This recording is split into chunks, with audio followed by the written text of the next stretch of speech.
African witchcraft. In African tribal traditions, witchcraft is part of the accepted supernatural landscape and is generally something to be feared. Study of African tribal religions illustrates the African ancestry of modern Vodun, Santería, and Candomblé.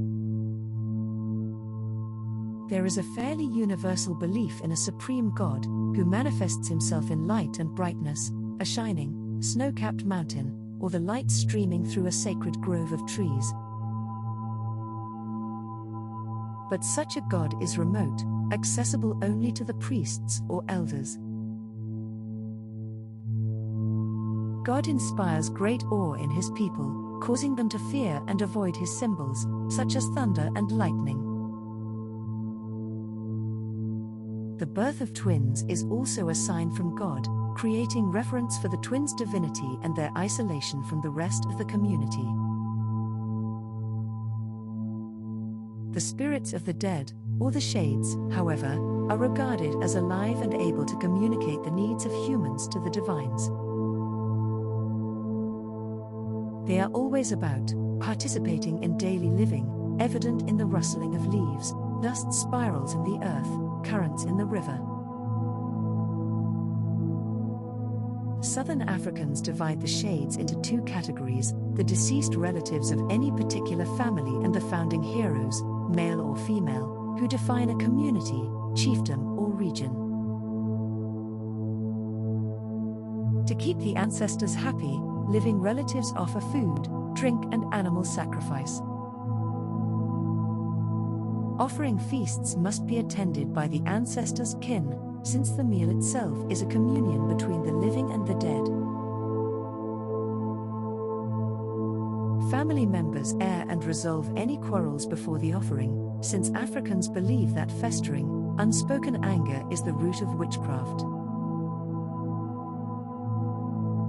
For the tribal African, the power of evil is everywhere, abetted by witches and their familiars but brought on by anger, hate, jealousy, envy, lust and greed, all the vices men observe in themselves and their neighbors. It can even be brought on by laziness, as certain evil persons raise the dead to do their work for them, see zombie. Evil does not come from the shades, nor do the shades possess a living person. Both are outside influences caused by witchcraft. Members of the Nyakusa tribes describe witchcraft as a python in the belly, while the Pondo people call it a snake of the women. As in Europe, most witches come from the ranks of women, poor men and young people.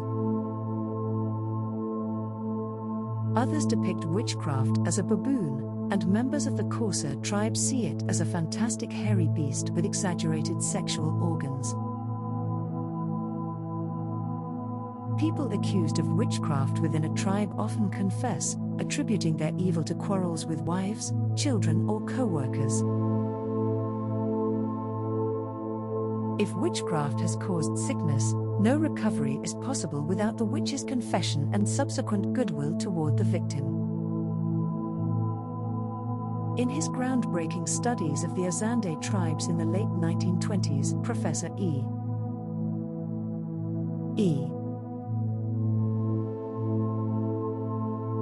The Azande believe witchcraft, or momu, is a hereditary trait found in the stomach of a witch. Such an abdominal condition results in an oval, blackish swelling or sac containing small objects located near the bile tract. The Azande admit not seeing this sac while a person is alive but claim to have extracted it in autopsy. Professor Evans Pritchard speculated that the Azande were describing the gallbladder. Nevertheless, the Azande attribute any misfortune, however small, to momu. Many people who possess momu do not know it, since the spirit of witchcraft leaves the witch at night to attack the victim's spirit. Such dirty work could occur while the perpetrator is asleep and unaware. Nightmares are considered witch attacks. Sons of male witches inherit the condition from their fathers, while daughters receive mongu from their mothers. Children's mangas are small and inexperienced, so children cannot be accused of witchcraft until they are older. The Azande also believe that witchcraft emits a small, bright light, similar to that of fireflies or sparks, which is invisible except to other witches or to witch doctors, who are trained witch hunters. The Azande attribute little witchcraft activity to sorcery.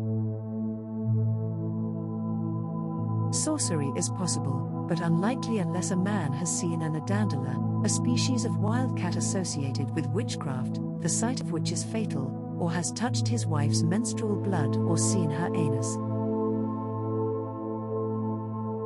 Witches among the Azande call each other to meetings where they learn each other's techniques, discuss crimes and rub their bodies with a special ointment called Mbiro Mongu. A particularly successful supernatural killing may be celebrated by feasting on the revived body of the victim.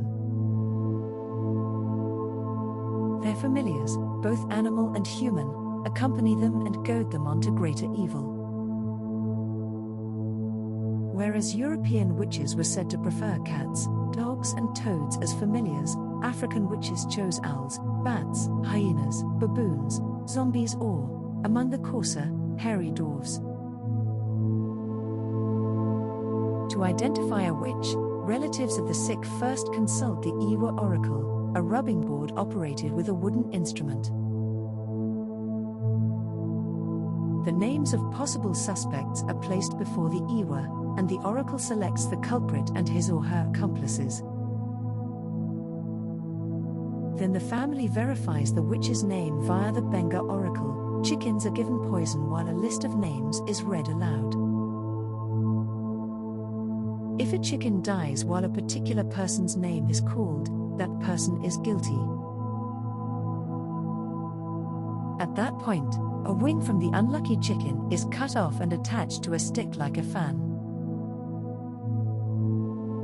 One of the sick man's relatives takes it to a deputy of the neighboring chief, to maintain impartiality, and the deputy carries the fan to the home of the suspected witch.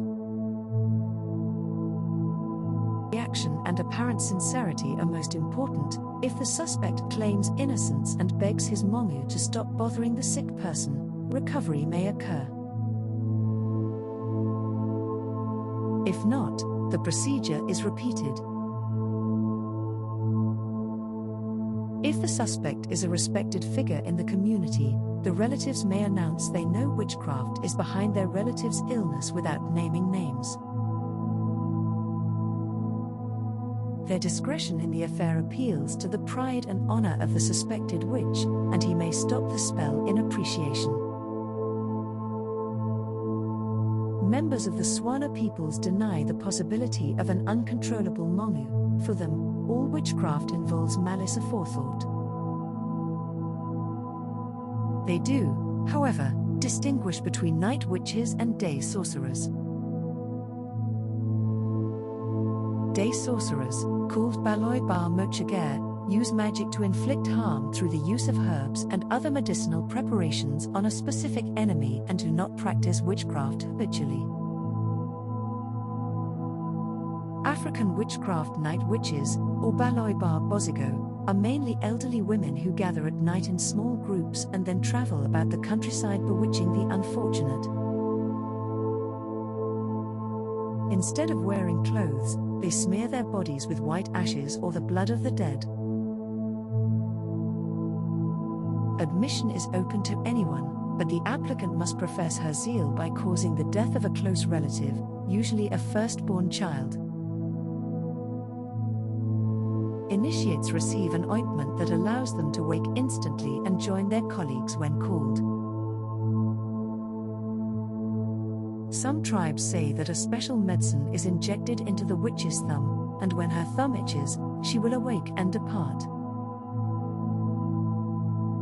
A Among their alleged activities is the exhumation of newly buried corpses, which the night witches accomplish by using a special magic that makes the body float to the surface. The witches then take whatever body parts they need for their spells and medicines. Walls and locked doors cannot keep a witch from entering a victim's house. Once inside, the witch cuts her victim and inserts small stones or fragments of flesh that will sicken him and eventually cause death unless treated. Night witches choose owls as their familiars and ride on hyenas to cover great distances, with one foot on the hyena's back and one on the ground. Members of the Barkatla tribe say that the witches make their own hyenas from porridge and then activate them with special medicines. Although beliefs in night witches are widely held, many Africans take such stories lightly, acknowledging that no one has seen Baloibar Bozigo at work.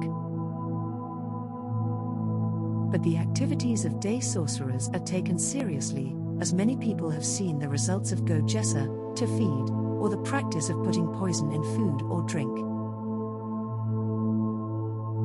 In some accounts, the poison changes into a miniature crocodile, gnawing away at the victim's insides until he dies in pain. True poison, acting so slowly that suspicions are not aroused until the victim is seriously ill or dying, and making identification and indictment of the poisoner very difficult.